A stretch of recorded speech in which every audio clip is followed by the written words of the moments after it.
আগে যদি জানতাম জীবনের সব চাওয়া পূরণ হবে না, তাহলে কোনোদিন তোমাকে আমার জীবনে পাওয়ার আশা করতাম না। চোখের জল সবাই দেখে, কিন্তু হৃদয়ের কষ্ট কেউ দেখে না। কোনো কিছু পাওয়ার আনন্দ হয়তো কিছুদিন থাকে, কিন্তু কিছু না পাওয়ার বেদনা সারা জীবন থাকে। অশ্রু হলো এমন ভাষা যা হৃদয় মুখে প্রকাশ করতে পারে না। দুঃখের সময়ে সুখের কথা মনে করার মতো কষ্ট আর কিছুতেই নেই। অপেক্ষাটা সেসব মানুষই করে যে কাউকে মন থেকে ভালোবাসে। গাছের কষ্ট হয় পাতা ঝরে গেলে, নদীর কষ্ট হয় পানি শুকিয়ে গেলে, রাত্রির কষ্ট হয় চাঁদ ডুবে গেলে, আর মানুষের কষ্ট হয় তার আপনজন ভুল বুঝলে।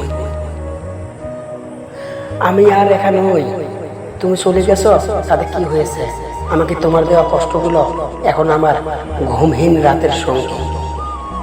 কোনো মানুষকে ঠকিয়ে নিজেকে বড় ভেবো না। সময়ের ব্যবধানে তুমিও একদিন ঠকে যাবে। লাভ এমন একটা সফটওয়্যার যা সবার জীবনে ইনস্টল হয় না। জীবনটা যদি কার পেন্সিল দিয়ে লেখা কবিতা হতো, তাহলে রাবার দিয়ে মুছে নতুন করে লিখতাম। দুঃখ আমার জন্মসূত্রে হতে পাওয়া সম্পদ, তাই সুখের চেয়ে দুঃখকে বেশি ভালোবাসি। যাকে সত্যিকারে ভালোবাসা যায়, সে অতি অপমান আঘাত করলেই, হাজার ব্যথা দিলেই তাকে ভোলা যায় না। যাদের অবহেলায় আমরা সারা দেয়ালে বন্দি, তাদের অবহেলা ভুলে তাদেরকে নিয়েই বেশি স্বপ্ন দেখি। এই ব্যস্ত শহরটা যেমন ছিল তেমনই থাকবে, শুধু বদলে যাবে কিছু গল্প। এই শহরে সবারই কষ্ট আছে, কেউ কেউ প্রকাশ করে আর কেউ হাসির মাধ্যমে উড়িয়ে দেয়।